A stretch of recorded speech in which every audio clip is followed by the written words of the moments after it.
Mangwana ni malelepo vukenjani kleklas vanave Africa. Welcome to Africa Good Morning, the news and current affairs show bringing you the latest and most compelling news from across Africa and beyond. From Microsoft's massive $300 million AI investment in South Africa to Kenya's controversial regional diplomacy, we dive into the biggest stories shaping the continent. In the DRC, ex-President Joseph Kabila's political maneuvers spark fresh tensions, while in Namibia, new homeowners celebrate, drought relief efforts intensify, and a solar power plant boosts renewable energy. On the economic front, we cover the launch of the Namibia Trade Information Portal, the Institutional Investors Forum, and the booming tourism sector. Sports fans can gear up for NAPSO's National Athletics Showdown and the high-stakes MTC Maris Cup semi-finals. Stay informed with AGM on DSTV 285, GoTV 25, OneUp2.com, and Network Media Hub on YouTube. Top story shortly.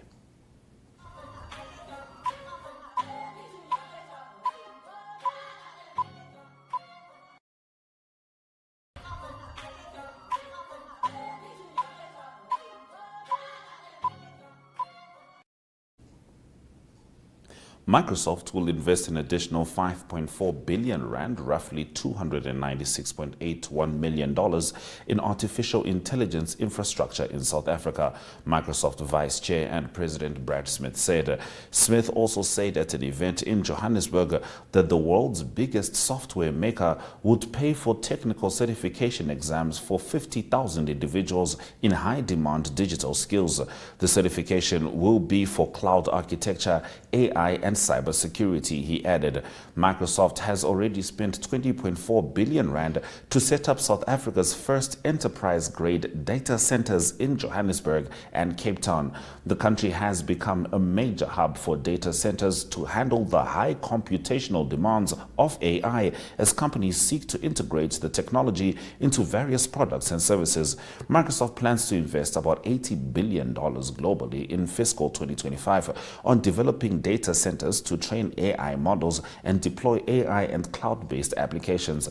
Microsoft announced in January that it was planning to invest about $80 billion. That's when the information was put out by Microsoft, and we'll certainly be keeping an eye on that, particularly when you consider how long Elon Musk has been trying to get into South Africa with his technology. Moving on. Kenya's growing entanglement with regional rebel groups under President William Ruto is raising serious diplomatic concerns. In February, Nairobi hosted a controversial gathering where Sudan's paramilitary Rapid Support Forces signed a transitional constitution, effectively laying the groundwork for a parallel government in RSF-controlled territories. This move sparked outrage from Sudan's official government based in Port Sudan, which swiftly recalled its ambassador and condemned Kenya as a rogue state for allegedly backing the RSF, a group accused of committing atrocities. The fallout extended beyond Sudan, with countries like Turkey and Saudi Arabia expressing discontent over Kenya's role in the crisis. Analysts argue that by allowing such a divisive event to take place in Nairobi, Kenya has abandoned its historically neutral stance and compromised its diplomatic credibility. This controversy follows earlier tensions with the DRC, where Kenya was accused of sheltering rebel groups in late 2023. These incidents mark a stark shift in Kenya's foreign policy, which was once centered on mediation and peacekeeping in regional conflicts. Experts warn that Ruto's approach could significantly damage Kenya's reputation, with one analyst calling it a diplomatic own goal that will take time to repair. Congo's former president Joseph Kabila has initiated talks with opposition politicians about the country's political future as Rwanda-backed rebels seize territory in the east, 5 sources familiar with the outreach told Reuters. The discussions, which have also involved civil society members, represent a potential additional threat to current President Felix Tshisekedi, who has faced criticism over his response to the unprecedented advance by M23 rebels. Tshisekedi and Kabila Kabila once formed an awkward power-sharing deal following Congo's disputed 2018 election, but Tshisekedi eventually began chipping away at his predecessor's influence while accusing him of blocking reforms. The two men's relationship soured to the point that M23 marched on East Congo's second-largest city of Bukavu last month. Tshisekedi told the Munich Security Conference that Kabila had sponsored the insurgency. Kabila did not make any public statements on the crisis or respond to the accusation until he published an op-ed in a South African newspaper on February 23 that accused Tshisekedi of violating the constitution, committing human rights abuses, and bringing Congo to the brink of civil war. The ex-president has been equally withering in private, according to sources that either spoke to Kabila directly or had knowledge of his recent exchanges with opposition politicians and civil society members. One source who spoke to Kabila said the message was that the Tshisekedi regime is soon over. You're still with Africa Good Morning. After the weather, we're going to zone in on the news in Namibia. Stay with us.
Let's get into our Namibia focus.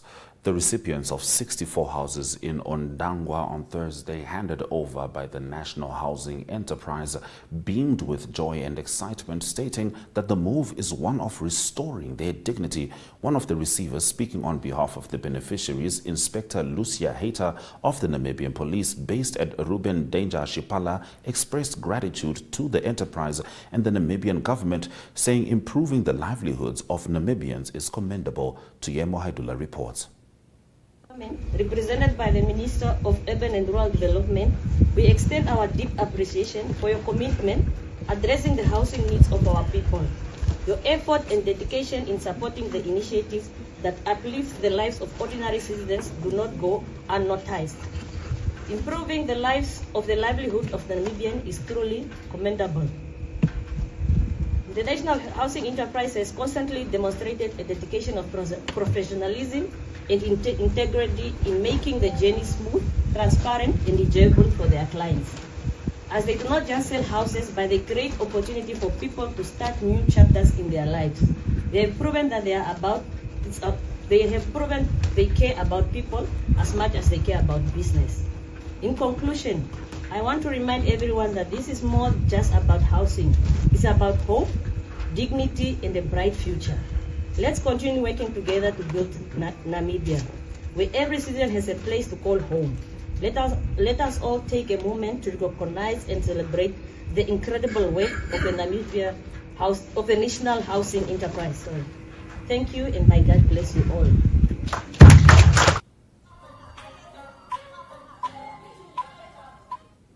Wilderness Namibia's Drought Relief Nutrition Program provided food assistance to 2,160 people between November 2024 and January 2025, delivering over 1,200 food parcels to 8 drought-affected communities. Managing Director Alex Henderson emphasized their long-standing commitment to these communities, highlighting $892,000 Namibian donation from the Michael and Karen Stone Family Foundation, which supported conservancies such as Doron Navas, Ehi Rovipuka, Tora, Sesfontein and Marienfluss, as well as communities in Retoch and Marientom. Impact Manager Agnes Shirare Keri noted the severe drought effects, including failed crops and livestock losses, with some towns experiencing complete water shortages. Each food parcel, designed in consultation with community leaders, sustained a family of 4 for a month with essentials like cooking oil, sugar, maize and rice. Wilderness Namibia also expanded the program to Botswana, Zimbabwe and Zambia, aiding over 15,000 people through 8,000 emergency food parcels by January. Now, in economic news after the break, Namibia Trade Information Portal launched, amongst other stories. Stay with us.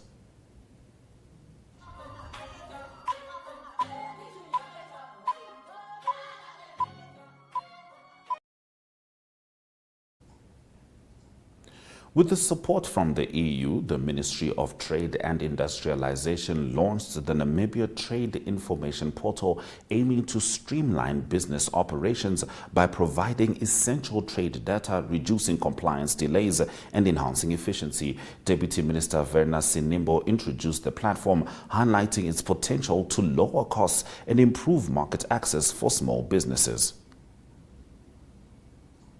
Trade Organization, WTO. All these agreements offer enormous opportunities for Namibian businesses to access international markets. However, despite these trade agreements, many of our business operators, particularly micro, small and medium enterprises, have not yet fully harnessed the vast market potential which they provide. And one of the key challenges faced by businesses, especially MSMEs, is accessing trade-related information. Currently, trade information is scattered across various government departments and agencies, making it really difficult for businesses to obtain the necessary regulatory requirements for importing, exporting, as well as transporting goods. This lack of readily available information has been a barrier to trade and business growth.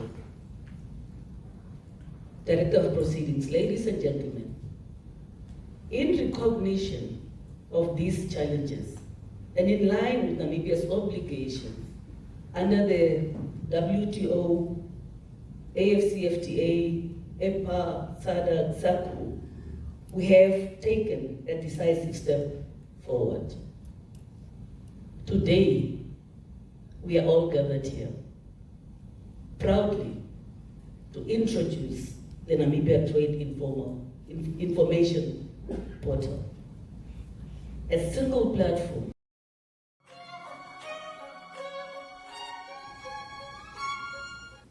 Now, the 4th annual Namibia Institutional Investors Forum 2025 started yesterday at Swakopmund, running until today.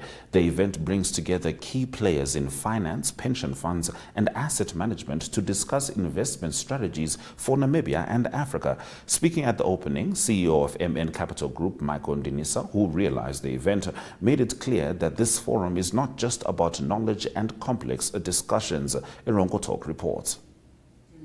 To network, need to see business cards being exchanged, find out what the other fund is doing compared to what your fund is doing, share ideas. That's the reason why we're here. When we get out of this room, we should be able to say, this was insightful. It shouldn't be one of those topics or one of those conferences that we attend. Let's make sure that when we get out of this room, we have business that we come out with, and we understand what is happening from another fund to the other fund. And let's not come and just sit and walk away with another conference. We're just at the cost. And we should all participate in the discussion. We should make sure that we interact, we move around, we get to understand who's who. That's why we are here. This is a business conference. It's not a knowledge-only based conference. So we should make money while we are here. That's very important. Am I okay in saying that? Yes, please, let's make some money. I think that's what is important. Let's just not have a talk show. And someone came here and said big words and we uploaded them, but there's nothing to take home for. That won't be a conference. So let's make sure we make some money while we are at this event. President Nangolo Mbumba has just inaugurated the Moses Magwe Karoeb Khan solar power plant about 20 kilometers outside Yusakos. The 25-megawatt peak plant generates the cheapest renewable electricity in Namibia at less than 50 cents per kilowatt hour, and the $370 million Namibian investment is 100% owned by Namibian investment partners Olsen Care Energy Investments and ANIRAP. Here is the president inaugurating. 5-megawatt Kana solar PV plant here in Yusakos, in honor of Moses Magwe Garwe, a gallant patriot and a staunch freedom fighter who dedicated his entire life to the cause of Namibia's independence. Namibia's freedom fighters were driven by the desire not only to free Namibians from colonial apartheid bondage, but to bring about economic development and transformation that would positively change the livelihoods of many economically disadvantaged Namibians. Thus, this power plant is an enduring symbol for how far we have come in ensuring the realization of the vision of economic emancipation that comrades such as Moses Garwe stood for. There is a global consensus that we each have a responsibility to safeguard our planet for the benefit of future generations. This consensus has culminated in the ratification of the Paris Agreement, the legally binding international treaty on climate change, to which Namibia is a party. The support of the local authority, the support of the regional leadership, highly appreciated. And this is for the benefit, not of the local authority, not for the region, but for the whole country. Let us celebrate.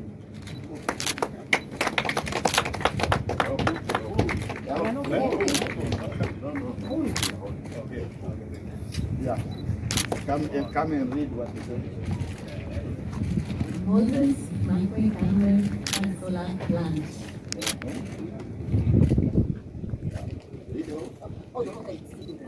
The Moses Magwe Garwe solar plant was officially inaugurated by His Excellency Dr. Nangolo Mbumba, President of the Republic of Namibia, on the 6th of March, 2023. Thank you very much.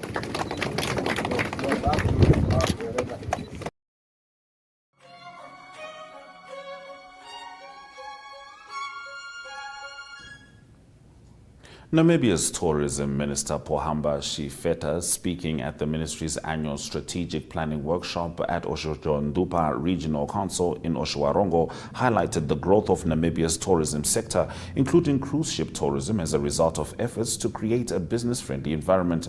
The workshop aimed to develop the 2025-2026 to 2030-2031 strategic plan and the annual management plan for 2025-26. Shifeta emphasized the ministry's role in economic development, conservation, and environmental sustainability, noting achievements such as protected area management, policy initiatives, and community empowerment through concessions. The tourism sector contributed $14.3 billion Namibian to GDP and employed over 57,000 people in 2022, with diversification efforts including the Namibia Convention Bureau and cultural and ecotourism promotions. Namibia's global reputation for biodiversity protection continues, with infrastructure improvements in Etosha National Park and strengthened forest management through new community forests, reduced illegal timber harvesting, and tree planting initiatives. Let's have a look at the economic indicators before we return with the sport.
All right, these are the sports stories stemming from Namibia. After the success of last year's sports and athletics events, the Namibian Private Schools Organization, NAPSO, is back to showcase the best young talent in the country. This year's journey begins with the highly anticipated National Athletics Competition taking place this weekend in Stampriet, with Al Natan hosting the event.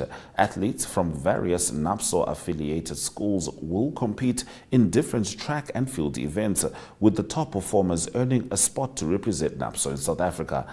Unlike previous years where selections were made from both regional and national events, this year's top athletes will immediately advance to compete internationally. Additionally, NAPSO CEO Johan Andre Fourie hinted at the possibility of the top 10 athletes traveling to Europe for further competitions. Fourie emphasized that NAPSO's mission extends beyond competition, focusing on collaboration to uplift young athletes and provide them with greater opportunities. Meanwhile, private school Moria has been selected to host the prestigious NAPSO Securitas Private School Week later this year, adding to the exciting developments within the organization. For those unable to attend the event in person, or maybe you want to see it in two places at once, NTV will broadcast the games live on Saturday. Catch all the action on DSTV 285, GoTV 25, and oneup2.com, as well as Network Media Hub on YouTube. Now, Mariental is set for an electrifying football showdown as African Stars, Young African FC, Bucks, Buccaneers and UNAM compete for the 1.5 million Namibian dollar MTC Maris Cup prize. With the tournament nearing its climax, only two teams will advance to the final in Windhoek. African Stars are favorites, but Young African and Bucks Buccaneers are also in top form. The semi-finals at Mariental Sports Stadium will see Young African face UNAM at 2 p.m. on Saturday, followed by African Stars against Bucks Buccaneers at 5 p.m. Bucks Buccaneers coach Woody Jacobs is confident in his squad's talent, while African Stars coach Benedictus Hauseber remains optimistic despite limited cup experience.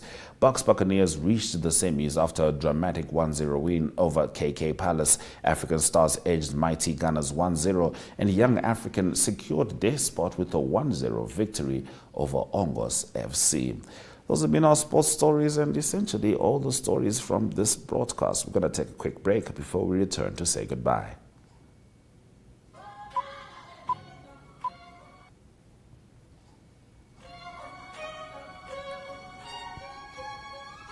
Welcome to Namibia, where adventure meets tranquility. With Enjoy, you have access to a wide range of accommodations to suit every traveler's taste and budget. Experience the finest dining and hospitality Namibia has to offer. Booking your dream accommodation is just a few clicks away with Enjoy. Join thousands of happy travelers who have trusted Enjoy for their Namibian getaway. Your gateway to unforgettable Namibian adventures.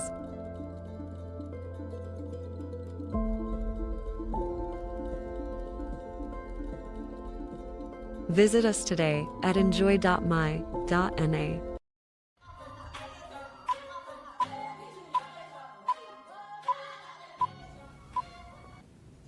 Thank you for staying with Africa Good Morning, not just for this broadcast, but throughout the week as we've been bringing you the latest news stories stemming from Africa. On Monday, we brought you news from Zambia, and that was with Mike Sichula. On Tuesday, we went into it with Talent Gore with regards to Zimbabwe. Wednesday was Botswana's turn with Rodisang Mohojwe. Thursday, as you know, is Ari Hogad bringing us the news stories from South Africa. And Friday, Ashwin Bedi zones in on Namibia. These are some of the stories we looked at in this morning's broadcast. Microsoft to invest about $300 million more in AI infrastructure in South Africa. Peacemaker or peacebreaker, why Kenya's good neighbor reputation is marred. Congo ex-president holds talks on political outlook amid rebellion, sources say. In Namibia, NHE brings hope and joy to new homeowners. Wilderness Namibia supports drought relief. And enabling environment for growth in Namibia's tourism sector. This was an excerpt from the speech which was given by Honorable Pohamba Shifeta. DSTV 2 at 5, GoTV 25, oneup2.com, and Network Media Hub on YouTube is precisely where you can find us. From me, Ashwin Berry, and the Africa Good Morning team, on Monday we'll be talking Zambia. Sodaja Kanaka.